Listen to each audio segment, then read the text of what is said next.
तो दोस्तों नमस्कार। आज स्ट्रेंथ ऑफ मटेरियल की सीरीज़ में अगला लेक्चर है सेंट्रोइड ऑफ स्टैंडर्ड कर्व्स।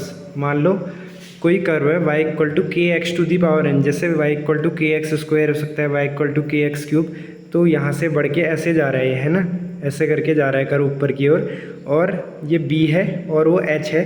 तो भाई मैंने क्या करा है कि रेक्टेंगल बना लिया। यहाँ पे b विड्थ है और मतलब b जो है इधर को देखो, अगर लेंथ कह लो या विड्थ कह लो, h हाइट कह लो, तो रेक्टेंगल मान लिया मैंने बड़ा वाला। तो रेक्टेंगल क्या कर रहा है, दो पार्ट्स में डिवाइड कर रहा है ऐसे, एक रीजन 1 और रीजन 2। मतलब जो कर्व आ गया रेक्टेंगल में, ये डिवाइड कर रहा है रेक्टेंगल को दो पार्ट्स में, रीजन 1 और रीजन 2 में। तो भाई ऊपर वाला रीजन 2 है और नीचे वाला रीजन 1 है। तो मैंने क्या करा, यहाँ पर रेफरेंस मान लिया एक्सिस, ये वाई एक्सिस है, ये एक्स एक्सिस है। तो मैंने कहा कि एक्स डिस्टेंस पे आप एक स्ट्रिप लो डी एक्स विड्थ की, तो जो इसका हाइट है वो वाई होगा, तो वाई डी एक्स इसका एरिया दे देगा, small area y d x. तो अब क्या होगा, देखो रीजन 1 के लिए मुझे एरिया निकालना है पहले, रीजन 1 का। अगर कोई भी स्टैंडर्ड कर्व आता है y equal to k x to the power n ऐसे वाला, तो वो दो पार्ट में डिवाइड हो रहा है, एक ऐसे वाले में और एक होगा, आप समझ जाओगे मतलब उसकी कर्वेचर से। एक का कर्वेचर नीचे से देखने पे जो छत है वो नीचे को आएगी, और दूसरे की जो है वो ऐसे में आएगी, मतलब अम्ब्रेला नीचे को कर दिया ऐसा लगेगा ऊपर वाले को देखने पे। तो भाई रीजन 1 का जब एरिया निकालेंगे ना, वाई डी एक्स इंटीग्रेशन करेंगे, तो k x to the power n, k constant है, एक्स की पावर एन डी एक्स चले गया, जीरो से लेके बी तक जा रहा है, एक्स जीरो से बी तक। तो k upon n plus one, b की पावर एन प्लस वन। तो के हमें पता है ये y equal to k x की पावर एन है। तो यहाँ पर इस पॉइंट पे देखो कोऑर्डिनेट क्या है, b कॉमा एच। तो h equal to k b की power n, h equal to k b की पावर एन। तो k की वैल्यू हमने यहाँ से निकाल के यहाँ डाल दी। तो h बाई बी की पावर एन इंटू बी की power n plus one upon n plus one था, तो b की पावर एन बी बार कट गया, तो b h upon n plus one. यानी कि नीचे वाले स्टैंडर्ड जो एरिया बन रहा है उस कर्व से एक स्टैंडर्ड एरिया जो वहाँ पे जनरेट हो रहा है उसका एरिया है b h upon n plus one, region 1 का। तो x1 बार भी निकाल देते। कैसे निकालते हैं, integration x d A, variability आ रही है ना, वेरिएबल है, कर्व के अंडर में आ रहा है, एक फंक्शन बन रहा है एक्स का।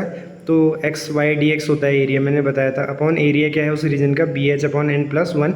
तो ये जो एक्स बार आप निकाल रहे हो, आप इस साइड से निकाल रहे हो, इस साइड से इधर की ओर, मतलब जो रीजन 1 बन रहा है उसका सेंट्रोइड कहाँ पे आएगा, क्योंकि ज़्यादा एरिया यहाँ को लोकेटेड है, तो जहाँ ज़्यादा एरिया होता है उसी साइड में आता है, तो वो कोऑर्डिनेट ये बताएगा यहाँ से।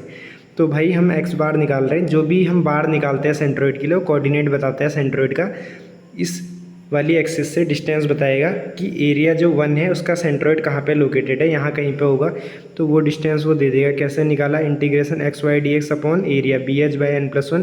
तो n plus one by b h ऐसे आ गया, इसमें वाई था के एक्स की पावर एन, तो के बाहर आ गया, एक्स की power n plus one d x, zero से बी लिमिट गई, तो इंटीग्रेट करेंगे, ये क्या हो जाएगा, n plus one upon n plus two, और नीचे आ गया बी एच, जो के था उसकी वैल्यू फिर डाल दी एच बाई बी की पावर एन, और ऊपर बन गया क्या, b की पावर n प्लस टू। तो भाई जब आपने करा h से h कट गया, b की पावर n से b स्क्वायर बार वो कटेगा, और b से b बार कटेगा, तो b n plus one upon n plus two into b आ जाएगा। तो x1 बार आ गया n plus one upon n plus two into b.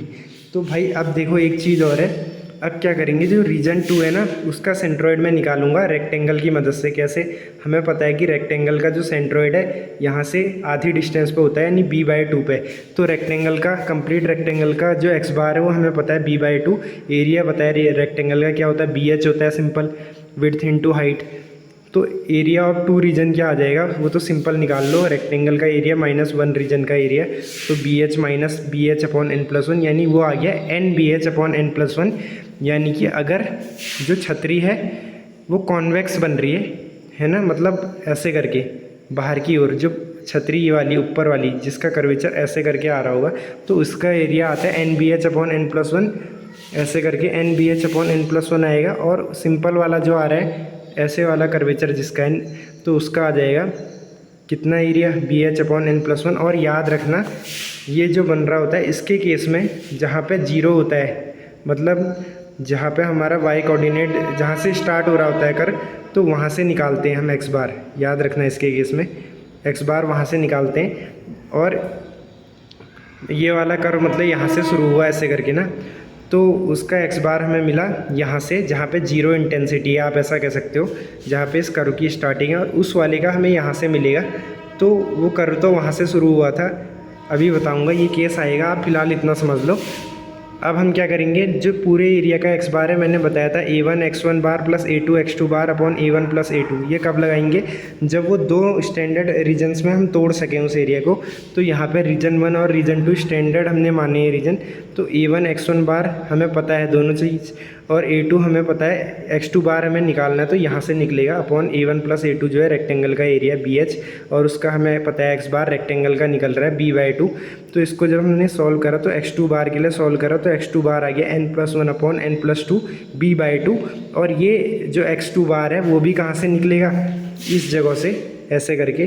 तो भाई आप याद रखना, आप जब भी y = kx की पावर n आएगा, ये जो है दोनों कर्व की इक्वेशन यही है, y = kx की पावर n। तो नीचे वाले के लिए तो हम इस साइड से निकाल लें एक्स बार, और ऊपर वाले के लिए इस साइड से। तो एक चीज़ आप याद रखना, इसकी जीरो इंटेंसिटी जो थी यहाँ पे थी, उसकी जीरो इंटेंसिटी वाले कर्व की वहाँ पे थी। अगर यही कर्व ऐसे बनेगा, देखो अब आपको एक बेहतरीन चीज़ बताता हूँ, अगर वो जो कर्व है मैंने बताया वो ऐसे बन रहा होता, ऐसे है ना, y = kx की पावर n, तो इसका जो हम x बार निकाल रहे हैं इस साइड से है, इस साइड से। आप देखो यहाँ पे ये बन रहा है कर y = kx की पावर n, x बार कहाँ से निकल रहा है, इस वाले से, जिस साइड में हाइट ज़्यादा है, क्योंकि इस साइड तो हाइट 0 है, तो इसका हम x बार इस साइड से निकाल रहे हैं। तो ये फॉर्मूला आप याद रखना, n+1 upon n+2 B/2, x बार = n+1 अपॉन n+2 B/2 है ना। ये तो एक्स बार है, एरिया क्या हो जाएगा NBH अपॉन n+1। और उस वाले रीजन का अगर आपको मिलेगा ऐसे y = kx की पावर n, तो इसका याद रखना एक्स बार जो है इस साइड से निकल रहा है, एक्स बार इस साइड से, तो एक्स बार जो हो जाएगा n+1 upon n+2 into B। तो भाई ये आ जाएगा एक्स बार, उसका एक्स बार जो निकलेगा जीरो इंटेंसिटी की साइड से निकले, कर्व में है y = kx की पावर n, बन नहीं पाया, ट्रायंगल मत समझना, ऐसे करके है वो कर्व, तो इसका इस साइड से निकल रहा है, इसका इस साइड से एक्स बार। तो इंपॉर्टेंट हो जाएगा SFD BMD में जब कर्व बनाएंगे हम बेंडिंग मोमेंट डायग्राम, तो वहाँ पे बहुत इंपॉर्टेंट रोल प्ले करेगा। तो भाई इस वीडियो को हल्के में मत लेना, बिल्कुल अच्छे से इसे देख लें, और ये वाला भी देख लें पेज, बहुत इंपॉर्टेंट चीज़ है। और ये कॉन्सेप्ट जो है कब लगेगा, A1 x1 plus A2 x2 upon A1 plus A2, पूरा जो रीजन होगा कंप्लीट रेक्टेंगल यहाँ पे बन रहा है उसका एक्स बार है, तब लगेगा जब कोई भी एक रीजन है वो 2 या 3 या 4 कितने भी हो, A1 x1 A2 x2 A3 x3 A4 x4 upon sigma ए, ये तब लगेगा जब चारों के चारों स्टैंडर्ड आपको पता हो, उनके एक्स बार पता हो। और मुझे यहाँ पे x2 बार निकालना था, तो मैंने इसका यूज़ करके इस फॉर्मूले का निकाल लिया, क्योंकि एक्स बार मुझे पता है B/2 पे। और ये जो एक्स बार हम मेज़र कर रहे हैं y एक्सिस से मेज़र कर रहे हैं, ऐसे x कोऑर्डिनेट या फिर ओरिजिन से x कोऑर्डिनेट देख रहे हैं। तो ये इंपॉर्टेंट वीडियो बन गई, अब इसको अपलोड कर देता हूँ। तो भाई आप बने रहें अगले वीडियोज़ में, धन्यवाद, बाय।